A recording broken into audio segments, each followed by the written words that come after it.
Mahesh. Hi hello నమస్తే, నేను మీ Sunny from prime TV. ఎన్నో మూవీస్ మన ముందుకు వచ్చాయి, కానీ మహిషా అంటే ఏంటి? మహిషా అనే ఒక డిఫరెంట్ మూవీ మన ముందుకు రాబోతుంది. మహిషా మూవీ టీం మన ముందు ఉన్నారు. హాయ్ అండి, నమస్తే. ఎలా ఉన్నారు? చాలా బాగుంది, థ్యాంక్ యూ. నిజంగా చాలా కళకు కనబడుతున్నారు అన్న, చాలా హ్యాపీ కనబడుతున్నారు, మీ మొక్కల్లోనే తెలుస్తుంది అనమాట. 31st రిలీజ్ కదండి, ప్రేక్షకులకు ఒక సక్సెస్ఫుల్ మూవీ ఇవ్వబోతున్నాం అన్న ఆనందం. అంటే ఒక సక్సెస్ అనేది ముందే తెలుస్తుంది అనమాట మీ మొక్కల్లో, మీ ఫేస్లో. ఓకే అన్న, వాట్ ఈజ్ మహిషా అన్న? మహిషా అనేది నేను వినే పరంగా చూస్తే అదొక రాక్షసి నేమ్ అనమాట. రాక్షసి కాదండి, మహిషా అంటే దున్నపోతు, అసుర అంటే అసురుడు, మహిషా ప్లేస్ అసుర, మహిషాసుర. ఏంటన్న మూవీ కాన్సెప్ట్ ఏంటి? ఫస్ట్ ఆఫ్ ఆల్ ఎలా ఉండదు? ఈ కలికాలంలో ఒక మహిషాసురు లాంటి ఒక రాక్షసుడు శక్తులతోటి ఈ కలికాలంలో ఉంటే పరిస్థితి ఏంటి, దాని వాడి నుంచి ఎవరు కాపాడతారు అనేది ఈ మహిషా మూవీ అండి. అంటే ఈ స్టోరీ అనేది ఎక్కడి నుంచి తీసుకోవడం జరిగిందన్న? అంటే మహాభారతం నుంచి? లేదు సార్, ఓన్లీ కల్పితమైన స్టోరీ మాత్రమే. అంటే మీ ఓన్ స్టోరీయేనా, లేకపోతే ఏదైనా related? Own story sir. Own story కాదు అంటే మహిషా అని టైటిల్ ఎందుకు పెట్టామంటే, మహిషాసురుడికి ఎటువంటి లక్షణాలు ఉంటాయో విలన్ని బేస్ చేసుకొని పెట్టిన పేరు అది. విలన్ క్యారెక్టరైజేషన్కి తగ్గట్టుగా పెట్టిన టైటిల్ అది. సో ఆ మహిషాసురుడికి ఎలాంటి మైండ్ సెట్ ఉంటుందో మన ఇక్కడ ఈ విలన్ కూడా ఇంచుమించుగా అలాంటి మైండ్ సెట్ అనమాట. అంటే ఇప్పుడు స్టోరీ పరంగా చూసుకుంటే ట్రైలర్ చూసినా కూడా అంటే ఒక డిఫరెంట్గా ఉందన్న. అంటే ఉన్న కాన్సెప్ట్ల కన్నా కొద్దిగా డిఫరెంట్గా ఏదో మెసేజ్ ఇచ్చే రకంగా ఉంటుందని అర్థమవుతుంది అనమాట. అంటే ఏదైనా మెసేజ్ ఏదైనా ఉంటుందని ఉందండి.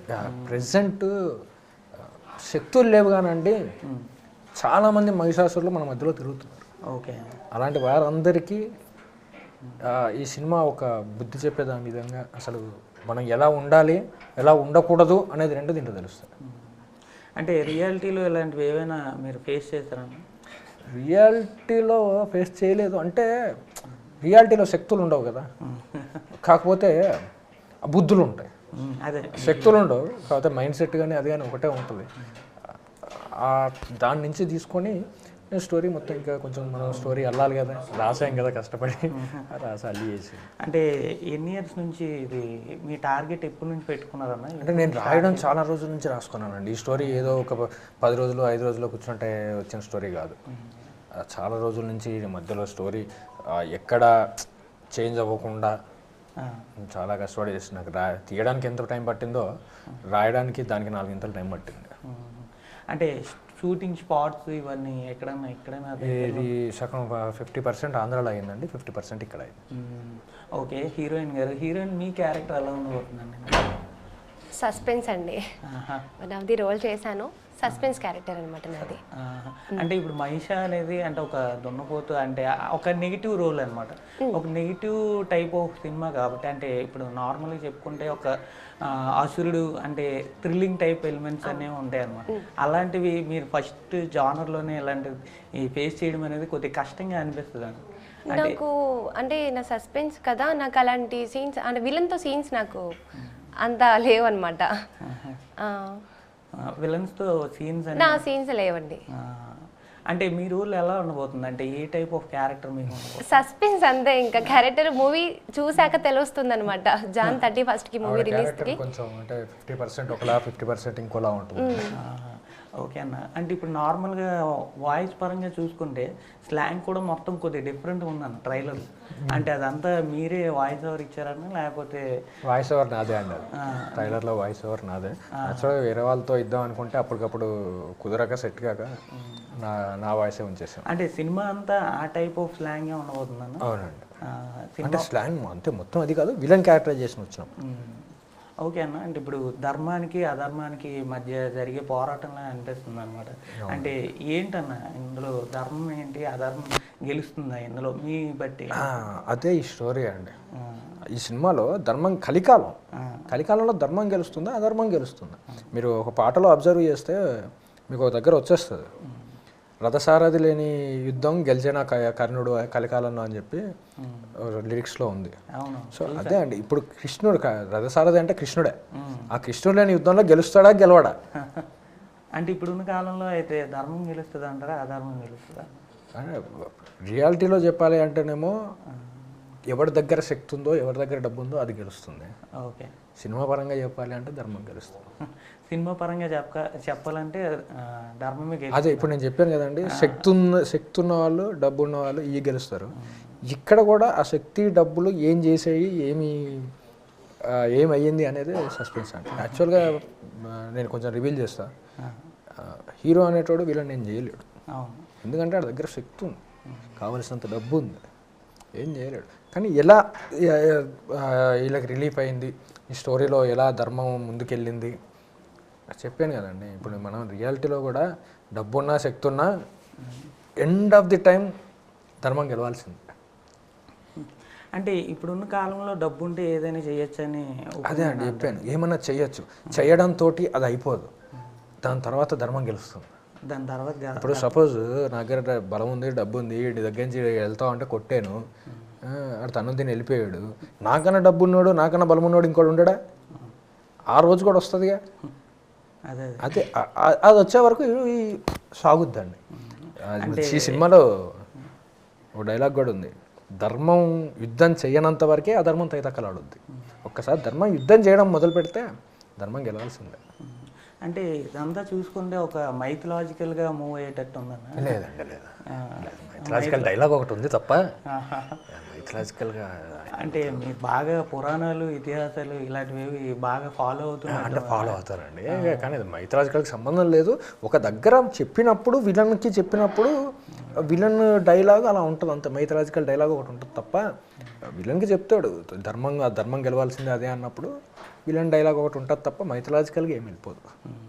ఓకే అన్న, ఇప్పుడున్న మూవీస్ అంతా ఎలా ఉన్నాయంటే అంటే ఇప్పుడు ఫన్కి ఎంటర్టైన్మెంట్కి వీటికి బాగా ఎడిక్ట్ అవుతున్నారు అన్నమాట ప్రజలని. అలాంటి టైప్ ఆఫ్ జానర్ ఉండేటప్పుడు మీ ఈ జానర్లో అయితే మీరు 31st సినిమా చూద్దాం. సినిమా చూసిన తర్వాత బయటకు వచ్చిన తర్వాత సక్సెస్ మీట్లోనే ఎప్పుడో మళ్ళీ కలుద్దాం మనం. కలిసినప్పుడు సార్ ఏంటి సార్ మైసానర్ నవ్వులోకి నా మధ్యలో అంత నవ్విచ్చేశారు అన్నట్టు ఉంటుంది. కామెడీ సీన్స్ అండి టక్మని వస్తాయి, అంటే మొత్తం అదే పెట్టలేం కాబట్టి మన స్టోరీకి తగ్గట్టుగా చాలా మంచి కామెడీ ఉందండి. చాలా బాగా పండించాడు మావాడే కపిల్. యాక్చువల్ అసలు రివీల్ చేయలేదు ట్రైలర్లో, మీకు అసలు ఎక్కడ కామెడీ సీన్స్ రివీల్ చేయలేదండి, ఎందుకంటే దాచాడు. వెనకాల ఉన్నాయి చాలా. మీ క్యారెక్టర్ ఎలా ఉంటుందండి ఇందులో? ఫస్ట్ నా క్యారెక్టర్ అంటే అండి వీళ్ళతో సంబంధం ఉండదు, అంటే ఒకే కుటుంబంలో ఉన్నా కానీ నా ప్రపంచం అంతా ఆయన ప్రపంచం అంతా ఒక డ్రీమ్లో బతికేస్తూ ఉంటాడు. అంటే ఒక అమ్మాయి మత్తులో ఎలా ఉంటాడో, అమ్మాయి నిల్చుంటాడు, కూర్చుంటాడు, ఆ రేంజ్లో ఆ కథలో ఆయన మైకంలో ఆయన ఉంటాడు. ఇక్కడ వెనకాల స్టోరీ జరుగుతూ ఉంటుంది. అంటే ఈయన వెనకాల కూడా కొంచెం స్టోరీ జరుగుతుంది, కాకపోతే ఈయన మాత్రం దీన్ని పట్టించుకోకుండా ఒక రెక్లెస్ మ్యాన్, ఒక అమ్మాయికి బానిస అంటే ఇన్ ద సెన్స్ కామెడీ టైప్లో, అంటే ఇప్పుడు ఒక టైప్లో ఉంటుంది అన్నమాట. అది యాక్చువల్లీ ట్రైలర్ రివీల్ చేయలేదు, సో మీరు పర్లేదండి 31st రోజు చూస్తారు. ఆ రివీల్ ఎంత చేస్తే ఇప్పుడున్న దానికి జనాలకి అంత అట్రాక్ట్ అవుద్ది. మంచి ఓకే అన్న, అంటే ఇప్పుడున్న దాంట్లో అంటే మీరు ఫస్ట్ ఫిల్మ్ అని చెప్తున్నారు అనమాట. అంటే మూవీ సైడ్కి రావాల్సిన ఎలా థాట్ అనేది ఎలా వచ్చింది? ఇప్పటి నుంచి కాదండి, చిన్నప్పటి నుంచి సినిమాలు అంటే పిచ్చి. నేను రావడానికి టైం పట్టింది, కానీ అంటే బ్యాక్గ్రౌండ్ కూడా చూసుకోవాలిగా, వెనకాల అవన్నీ తట్టుకొని కొంచెం నేను కుదుటపడ్డాక రావాలిగా. అలా ఈ పిచ్ చిన్నప్పటి నుంచి ఉన్న పిచ్ అది. ఓకే, మీకు మూవీలో స్పెషల్గా ఇన్స్పిరేషన్ అంటే చిరంజీవి గారు అండి. చిరంజీవి గారు ఆయనలో నచ్చే పాయింట్ మీకు ఏది? అన్నీ అంటే ఒక యాక్టర్గా కాదండి, ఆయన వ్యక్తిగా చిన్నప్పటి నుంచి కూడా ఒక వ్యక్తిగా ఆయన అంటే ఇష్టం నాకు. యాక్టింగ్, డాన్సింగ్, ఫైటింగ్, కామెడీ ఏది లేదు ఆయన దగ్గర. వ్యక్తిత్వం ఎంత ఎదిగినా ఒదిగే ఉండాలని ఆయన వ్యక్తిత్వాన్ని అండి. అందరూ అంటారు యాక్టర్ అని, ఆయన యాక్టర్, ఓన్లీ యాక్టర్ కాదు, ఆయన చాలా ఉన్నాయి. నేను ఎప్పుడో చిరంజీవి గారి దేవుడి దయ వల్ల చిరంజీవి గారి ముందు చెప్పగలిగే ఛాన్స్ వస్తాయి అన్నీ నేను చెప్తాను. ఆయన ఒక యాక్టర్గా మాత్రం ఆయన దయచేసి చూడకండి. ఇన్స్పైరర్, యాక్టర్, గ్రేట్ హ్యూమన్, చాలా ఉన్నాయి, తర్వాత చెప్తాను. చాలా దాచుకున్నా. అంటే ఇప్పుడు ట్రైలర్లో చూసుకుంటే ఒక చేతబడి కూడా సంబంధించింది ఏదో ఒకటి చూసాను అందులో. అంటే దానికి సంబంధించిన రిలేటెడ్ ఏదైనా ఉంటుందండి స్టోరీ? ఉంటుందండి, ఉంటుంది. చెప్పాను కదా, ఒక మనిషి ఆనాటి రావణాసురుడి, దుర్యోధనుడి శక్తుల్ని, బుద్ధుల్ని తీసుకొని మనకు పాటలో ఉంటుంది క్లియర్గా. బుద్ధుల్ని కలిగి ఇప్పుడు పుట్టి ఈ కలికాలంలో కొన్ని శక్తులు పొందితే ఏం జరుగుద్ది అనేది. ఓకే అన్న, అంటే ఈ చేతబడి ఇవన్నీ ఇప్పుడున్న కాలంలో నమ్ముతారంట. నేను చేతబడాను ఎక్కడ, నేను నా నోట్లో చేతబడన్న పదం రాలేదు. అంటే ఆ ట్రైలర్లో చూపించారు కోడి ఇలా చేతబడని నేను ఎందుకు చెప్పాను? అంటే అదేంటి శక్తులు, అదే పూజలు జరుగుతున్నాయంటే చేతబడ పూజల్లో చేతబడ ఒకటే ఉంటుందండి. మనకి తెలిసింది చేతబడ. పూజలు ఉంటాయి, అది నేను రివీల్ చేయలేను. పూజలు ఉన్నాయి. ఓకే, అంటే రివీల్ చేయకపోయిన ట్విస్ట్ ఏదైనా ఉంటుందని అయితే అంత అంటే ఎగ్జైట్ అయ్యే ట్విస్ట్ ఏదైనా ఉంటుందా? విలనే రివీల్ చేస్తాడు సినిమాలో. విలన్ అంటే మీరేనా? అంటే హీరో కమ్ విలన్ కూడా మీరే అనమాట అయితే. అంటే రెండు పాత్రలో మీకు ఏది బాగా నచ్చింది అని? విలన్ క్యారెక్టర్ బాగా నచ్చింది. అంటే ఇప్పుడున్న కాలంలో మహిషాలు ఎక్కువైపోయారు అనేసి ఈ టైప్ ఆఫ్ జానర్ ఎంచుకున్నారన్నా, లేకపోతే ఎక్కువైపోయారు అన్న అది కాదండి. నేను చెప్పాను కదా, నాకు యాక్చువల్గా ఒక సిచ్యువేషన్ తగిలింది, దాన్ని బేస్ చేసుకొని నేను రాసుకున్నాను, స్టోరీ డెవలప్ చేశాను. అంటే అదే దీంట్లో ఉంది అని నేను చెప్పట్లేదు, దాన్ని బేస్ చేసుకొని స్టోరీ డెవలప్ చేసుకొని రాసుకున్నాను. అంటే మీ లైఫ్లో జరిగిన స్టోరీ ఒక చిన్నది అయితే కనెక్ట్ ఉందన్నమాట. నా లైఫ్లో జరిగింది కదా, నా లైఫ్లో విన్నది నేను చూసాను. ఓకే, నాకు జరిగింది కాదు, నేను విన్నది చూసాను. అంటే ఇందులో మీకు నచ్చిన మంచి పాయింట్, అంటే ప్రజలకి అట్రాక్ట్ అయ్యే పాయింట్ ఏంటి అంటే ఏం చెప్తారు? అంటే ఫస్ట్ ఆఫ్ ఆల్ అంటే ప్రజలు అంటే మూవీ దాకా వచ్చి ఇది మనకి సాటిస్ఫాక్షన్ ఇస్తుంది అని చెప్పుకోవడానికి వచ్చిన పాయింట్ అంటే ఏం చెప్తారా? ఒకటి అదే చెప్పాను కదండి, ఎలా ఉండాలో ఎలా ఉండొద్దో రెండూ ఈ సినిమా చూపిస్తుంది. ఎలా ఉండాలో ఎలా ఉండకూడదు, ఎలా ఉండాలి ఎలా ఉండకూడదు, ఇలా ఉంటే ఏమవుద్ది, ఇలా ఉంటే ఏమవుద్ది, ఎండ్ ఆఫ్ ది ఎండ్ టైంలో. ఓకే, అంటే మీ ఉద్దేశం ప్రకారం అదంతా సినిమా స్టోరీ పక్కనట్టండి, మీ ఉద్దేశం ప్రకారం ఎలా ఉంటే ఈ కాలంలో బాగుంటుంది, ఎలా ఉండకపోతే బాగుంటుంది అంటే? నేను ఇది చాలామంది చెప్తూ ఉంటానంట, నన్ను ఎవరైనా అడిగితే, ఈ ప్రపంచం మొత్తంలో మనం చాలా పనులు చేస్తాం కానీ రెండే పనులు ఉంటాయండి, మంచి పని చెడ్డ పని. ఓకే, ఏది నువ్వు పక్కోళ్ళు నీకు చేయొద్దు అనుకుంటావో అది నువ్వు చేయకపోవడం మంచి పని, ఏది నువ్వు పక్కోళ్ళు చేస్తే ఫీల్ అవుతావో అది ఇంకోళ్ళకి నువ్వు చేయడం చెడ్డ పని. సూపర్ అన్న, అంటే మంచిగా అనిపించింది. అది నిజం చెప్పాలంటే అదే రైట్. అంటే మన మీద ఉన్న ధ్యాస కన్నా పక్కనోడి మీద ఉన్న ధ్యాస మనకి ఎక్కువ ఉంటుంది అనమాట. ఇప్పుడు ఆడి వల్ల మనం తగ్గాల్సి వస్తుంది అనమాట. ఇప్పుడు మనం అనుకుంటాం, ఎవడైనా నడుచుకుంటూ వెళ్తున్నాను చాలాసేపు అయింది, ఎవడైనా లిఫ్ట్ ఇస్తే బాగుండు అనుకుంటాం. అదే పని నువ్వు వేరే నడుచుకుంటూ వెళ్తున్నప్పుడు చెయ్యి, అదే మంచి పని. ఇప్పుడు నన్ను ఎవడు ఏంటి, నేను ఏదో మంచి కార్యం చేయడానికి వెళ్తున్నాను, ఎవడు నన్ను ఏం చేయొద్దు అని నువ్వు మనం అనుకుంటాం చేయొద్దు అని, అది నువ్వు చేస్తే అదే చెడ్డ పని. ఓకే అన్న, ఇప్పుడు సినిమా షూటింగ్ ఎన్ని మంత్స్ జరిగింది? దగ్గర 2 months అయిందండి. 2 months, 60 daysలో మొత్తం మూవీ అంతా కంప్లీట్ చేసి ఎంత టైమింగ్ ఎంతసేపు ఉందండి? 1 hour 50 seconds, 1 hour 15 minutes change ఉంది. 1 hour 15 minutes. ఎక్కడన్నా స్పాట్స్ అంతా ఎక్కడ? కొన్ని ఆంధ్రాలో జరిగాయండి, మన పార్వతీపురం, విజయనగరం. ఓకే, అది జరిగాయి. మిగతాది హైదరాబాద్లో 50% విజయనగరంలో జరిగింది, 50% మన హైదరాబాద్లో చేసాం. ఓకే, అంటే అటు సైడ్ ఎంచుకోవడానికి కారణం ఏంటన్నా? అటు నుంచి అంటే మన దీనికి ఏంటంటే కొంచెం పల్లెటూరు, పొలాలు అవి కావాల్సి ఉండేది, సో అక్కడైతే మనకి కొంచెం అనుకూలంగా ఉంటుందని చెప్పి అక్కడ చేసాం. ఓకే అన్న, అంటే ఇప్పుడు స్పెషల్గా Jan 31st అనేది ఎలా ఎంచుకున్నారు? అంటే ఇప్పుడు నార్మల్గా ఇప్పుడు మంచి మూవీస్ అనేవి ఒక మంచి ఫామ్లో ఉన్నాయి ఆల్రెడీ. ఇప్పుడు చెప్పుకుంటే సంక్రాంతికి వస్తున్నాం అనేది దద్దరిల్లిపోతుంది. అలాంటి టైంలో మరి ఈ కాంపిటీషన్లో ఎలా తట్టుకుంటారు? నేను అంటే సినిమాలు చూస్తాను కాబట్టి రెగ్యులర్గా, ఈ పాటి జనాలు అందరూ నాకు తెలిసి 90% మన జనాలు సినిమా చూసేసి ఉంటారు. సంక్రాంతికి వస్తున్నాం అవన్నీ చూడడానికి ఎవరు లేరు, నాకు తెలిసి అందరూ చూసేసి ఉంటారు, ఇంకెవరు లేరు చూడడానికి. సో ఇప్పుడు కొంచెం తగ్గుద్ది. యాక్చువల్గా మేము వాటితో పోటీ పడగల శక్తి దీనికి ఉన్నా కొత్త వాళ్ళం కాబట్టి కొంచెం గ్యాప్ ఇచ్చి చేసుకోవాల్సి వచ్చింది. అంటే స్టోరీ పరంగా చూసుకుంటే పోటీ పడవచ్చు, స్టోరీ పరంగా నేను తగ్గేది లేదు. స్టోరీ పరంగా వాటితో పోటీ పడవచ్చు, కానీ వాళ్ళతో మేము పోటీ పడలేం. వాళ్ళు పుణ్యాత్ములు, గొప్పోళ్ళు. అంటే అదే మీరు ఎప్పటి నుంచో సినిమా అంటే ఇష్టమని చెప్తున్నారు, అంటే ఇంత లేట్ అయింది ఎందుకు అని అంటే ఏం చెప్తారు? ఇంత లేట్గా మూవీ తీయడానికి అదే అండి, అనుభవం, ఎక్స్పీరియన్స్, తట్టుకోగలను ఫ్యామిలీని వెనకాల ఉంచుకొని నేను సినిమా తీయగలను అన్న నమ్మకం వచ్చేదాకా వెయిట్ చేశానండి. నేను చిన్న చిన్న ఛానల్లో అప్పుడు స్క్రిప్ట్ రైటర్గా చేశాను. అక్కడ మీరు అన్నట్టు అక్కడ తట్టుకోలేక వచ్చేసాను, ఇంక ఇక్కడ తట్టుకోగలుగుతానా అన్నట్టుగా కొంచెం ఓపిక వచ్చేదాకా ఆగి చేశాను. ఓకే, మీరు హీరోయిన్ కదా, ఇప్పుడు ఫస్ట్ హీరోయిన్ కాదు, హీరోయిన్ సిస్టర్ క్యారెక్టర్ అండి, one of the character. Heroine lead వేరే. సినిమాలో చెప్పాను కదండి, హీరోయిన్ అంటే స్పెసిఫిక్గా ఎవరు ఉండరు. ఓకే, అంటే హీరో హీరోయిన్ స్టోరీ మొత్తం నడిపిస్తుంది. హీరో క్లైమాక్స్ దాకా కూడా అసలు ఈ సినిమాకి ఈడు హీరో అని ఎవరు రివీల్ అవ్వరు. ఈ సినిమాకి ఈవిడ హీరోయిన్ అని రివీల్ అవ్వరు. ఓకే, మీరు ఈ క్యారెక్టర్లో మీరు చేయడానికి స్పెషల్ ఇంట్రెస్ట్ ఎలా, అసలు దీనికి ఆడిషన్ ఏమైనా పెట్టారా, ఎలా వచ్చారు దీనికి? ఆడిషన్కి వెళ్ళాను, తీసుకున్నారనమాట. అంటే ఈ క్యారెక్టర్కి సూట్ అవుతావు అని చెప్పేసి అనుకొని, ఇంకా నెక్స్ట్ డే రోజు అనుకున్నారు సార్ ఏంటంటే ఎలా అంటే రేపు షూట్ అనుకుంటే ఇంకా ఆ టైంకి వచ్చేయాలి, ఇంకా ఆ టైంలో అక్కడ ఉండాలి, ఆ రోజు షూట్ అయిపోవాలి, కంప్లీట్ చేసేయాలి. ఇంకా లేకపోతే ఇంకా సార్కి ఒక రకమైన కోపం వచ్చేస్తుంది అనమాట, అందరి మీద కోపం చూపించేస్తారు. అలా అయితే నీ క్యారెక్టర్ సూట్ అయ్యానని చెప్పేసి ఇంకా తీసేసుకున్నారనమాట. తీసుకుని ఆడిషన్ ఇచ్చాను, ఓకే చేసుకున్నారు, అయిపోయింది. ఇంకా క్యారెక్టర్ నాది మొత్తం 12 days అలా జరిగింది షెడ్యూల్.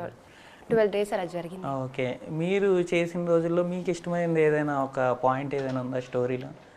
పాయింట్ అంటే మీకు స్పెసిఫిక్గా ఒకటి స్పెషల్గా ఉందంటే ఒకటి నాకు బాగా నచ్చింది ఏంటంటే ఒకటే డైలాగు, అదే ఒకటే ఉందనమాట, అదే చెప్తాను. ఏంటంటే నాకు డైలాగ్ ఒకటి ఇచ్చారు సార్, అది చెప్తాను. బాసు, ఈ డైలాగ్ అనమాట. సార్ని కూల్ చేయడానికి నేను ఈ వర్డ్ ఎక్కువ యూజ్ చేస్తూ ఉంటాను అనమాట, డైలాగ్ ఎక్కువ యూజ్ చేస్తూ ఉంటాను మూవీ మొత్తం. అదే మూవీలో కాదండి, బయట కూడా నేను ఎప్పుడైనా తిట్టి సీరియస్గా బాసు అని సినిమా డైరెక్షన్ చేసేటప్పుడు ఏదైనా సీరియస్ అయినా కానీ బాసు ఇంకా కూల్ అవ్వాల్సి వచ్చేది. అంటే మీ దగ్గర పనిచేసే క్యారెక్టర్ అనమాట ఆవిడ ఈ లెక్కలో, మీతో ఫ్రెండ్స్ లాగా. ఓకే, ఇంకో అతను ఉంటాడు తాబో, ఆయన పేరు తాబో. ఓకే, తాబో అంటే ఫుల్ ఫామ్ తాగుబోతు. తాగుబోతు. ఇవన్నీ మీరు రాసుకున్న క్యారెక్టర్ లేదు. ఓకేనా, అంటే ఇప్పుడు మూవీ పరంగా వస్తే అంతా ఒక లెక్క అయితే మ్యూజిక్ అనేది ఫస్ట్ పార్ట్. అంటే మ్యూజిక్ ఏ టైప్లో, అంటే ఎవరిని తీసుకోవడం జరిగింది, ఎన్ని పాటలు ఉండబోతున్నాయి? సార్ దీంట్లో మొత్తం 5 పాటలు ఉంటాయండి. శ్రీ వెంకట్ గారు పాపం నాకు ఎంత సపోర్ట్ చేశారంటే చాలా బాగా సపోర్ట్ చేశారు. మన పాటలు పాడిన ప్రతి ఒక్కరు పెద్ద పెద్ద సింగర్సే అండి. గీతా మాధురి గారు ఆడవాళ్ళం ఆడవాళ్ళం అనే పాట పాడారు. సాహితీ చాగంటి గారు ఒక పాట పాడారు. మన హనుమాన్ మూవీలో పాడిన సార్ పేరు మర్చిపోయా, హనుమాన్ మూవీలో హనుమాన్ టైటిల్ సాంగ్ ఉంది కదండి. ఓకే, ఆ టైటిల్ పాడిన అతను అనుదీప్ గారు కాదు, అనుదీప్ గారు కాదు, హనుమాన్ టైటిల్ సాంగ్ అది ఉన్నారు, ఆయన పాడారు. ఇంకోటి భార్గవి పిల్లై, 5 పెద్దవాళ్ళు. భార్గవి పిల్లై గారు మన పెద్ద పెద్ద మ్యూజిక్ డైరెక్టర్ దగ్గర అందరి దగ్గర చేశారు ఆవిడ. ఓకే అన్న, ఇప్పుడు కొత్త మూవీ అనేటప్పటికి చాలా స్ట్రగుల్స్ ఫేస్ చేయాల్సి వస్తుంది అనమాట. అంటే ఇప్పుడు నార్మల్గా డిస్ట్రిబ్యూటర్స్ పరంగా, అంటే ఇప్పుడు మూవీ థియేటర్స్ పరంగా, అంటే జనాల్లోకి వెళ్ళడం అనేది చాలా పెద్ద పాయింట్ అనమాట. అది ఏ రకంగా మీరు ఇది చేసుకున్నారు? దానికి మెయిన్ తోడ్పడవలసింది మీరే, తోడ్పడుతున్నారు మీ ద్వారా. మా ద్వారా అంటారు, మీ ద్వారా. ఇంకా దీని ద్వారా ప్రొసీడ్ అవ్వడం అని ఇంకా ఎవరైనా బ్యాక్గ్రౌండ్ సపోర్ట్ లేదండి. ఇప్పుడు మనకేమైందంటే అండి, చిన్న సినిమాలు అనేసరికి తట్టుకోలేము పబ్లిసిటీ ఇప్పుడున్న పొజిషన్లో. మొన్న కూడా ఎప్పుడో చెప్పాను, మెట్రో పిల్లర్లో హోల్డింగ్స్ మెట్రో పిల్లర్స్కి మేము వేపియలేము, ఆ ఖర్చులు మేము భరించలేము. సో మాకున్నది ఇంకెవరు? మీడియా. నేను ప్రతి చోట అదే చెప్తానండి, చిన్న సినిమాలు ఈరోజు చిన్న సినిమాలు హిట్ అవుతున్నాయి అంటే దానికి కారణం వాళ్ళ కష్టం ఎంత ఉందో మీడియా వాళ్ళ సపోర్ట్ కూడా అంతే ఉంది. ఆ సపోర్ట్ వల్ల చిన్న సినిమాలు హిట్ అవుతున్నాయి. ఇప్పుడు మీరు పాస్ట్ సినిమాలు అన్నీ చూసుకుంటే చిన్న సినిమాలు అన్నిటికి కూడా ఏ పెద్దోళ్ళు వచ్చి ఎవరు చేయడమో ఏదో ఉండదు.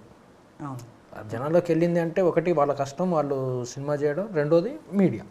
మీరు తీసుకెళ్ళబట్టే ఇప్పుడు కూడా మీరు తీసుకెళ్తేనే మా సినిమా జనాల్లోకి వెళ్తుంది. ఖచ్చితంగా అన్న బాగుంది కాన్సెప్ట్ చూస్తేనే నాకు ట్రైలర్ చూస్తే బాగా నచ్చింది అనమాట. అంటే ఆ వాయిస్ పరంగా కానీ అందులో వచ్చే డైలాగ్స్ కానీ డైలాగ్స్ మెయిన్ చాలా బాగా అనిపించింది. అంటే ఇప్పుడు ధర్మానికి అధర్మానికి అని అంటే ఒక పురాతన ఇతిహాసాల టైప్లో అనిపించాయి అనమాట. చాలా బాగా అనిపించింది అది. అంటే ఇప్పుడు నార్మల్గా మీరు అన్నట్టు మీడియా అనేది ఒక పాత్ర అయినా ప్రమోషన్స్ అనేవి ఇప్పుడున్న దాంట్లో చాలా ఎక్కువ ముఖ్యం అన్న. అంటే మీరు ఏదైనా ప్రమోషన్స్కి స్పెషల్గా ఐడియాస్ ఏమైనా ఉన్నాయన్న మీరు? లేదండి, మేము చెప్పాను కదా మిమ్మల్ని నమ్ముకోవడం తప్ప మేము ఏం చేయలేదు. మమ్మల్ని ఓకే అన్న. కపిల్ గారు ఇంకా అంటే ఇదే ఫస్ట్ ఫిలిం అనేసి అంటున్నారు మీరు. ఇంతకు ముందు ఏం చేస్తారన్న? మీరైతే ఇదే ఫస్ట్? ఇది నా డెబ్యూట్. ఓకే. కాకపోతే ఇంతకుముందు నేను షార్ట్ ఫిలిమ్స్ ఓకే ఇవి ట్రై చేసిన. కొన్ని ఛానల్స్లో షార్ట్ ఫిలిమ్స్, కవర్ సాంగ్స్ అవి చేశాను. ఒకరోజు ఆడిషన్ ఉందని తెలిస్తే ఆఫీస్కి వెళ్ళాను అనమాట. ఆడిషన్లో ఒక సీన్ ఇచ్చారు, సీన్లో యాక్ట్ చేయడం, అది నచ్చడం, ఇలా. స్టోరీ చెప్పేటప్పుడు మీకు ఎలా అనిపించింది ఫస్ట్? అసలు ఆ క్యారెక్టర్ చెప్పేటప్పుడే నాకు చాలా ఇంట్రెస్టింగ్ అనిపించింది. ఓకే. అండ్ ఇంకొకటి దానికి కొన్ని ఉన్నాయి, కాకపోతే మరి ట్రైలర్లో చూపించలేదు కాబట్టి నేను చెప్పలేకపోతున్నా. ఓకే. సో మీకు ఆ రోజు జనవరి 31 రోజు ఖచ్చితంగా మీకు నచ్చుతుంది ఆ క్యారెక్టర్. ఆ క్యారెక్టరైజేషన్ మీద మేము పాటే పెట్టుకున్నామండి సినిమాలో. చిన్నది ఒక 2 లైన్లు ఉంటుంది మన క్యారెక్టర్. ఓకే. అంటే కామెడీ పరంగా ఉంటుందా ఇదైతే ఎక్కువ? ఓకే ఓకే అన్న. అది మరి ఇంకా మహిషా చూశారు కదా, అంటే వాళ్ళ సక్సెస్ అనేది వాళ్ళు చెప్పే విధానంలోనే తెలుస్తుంది అనమాట. ఖచ్చితంగా ఎంకరేజ్ చేయండి. Jan 31 వస్తుంది మూవీ అనేది. ఖచ్చితంగా కాన్సెప్ట్ చాలా మంచిగా ఉండబోతుందని నేనైతే నమ్ముతున్నా. మీరు కూడా చూసి ఎంకరేజ్ చేయాలని కోరుకున్నా. Okay, thank you. Signing off. Thank you.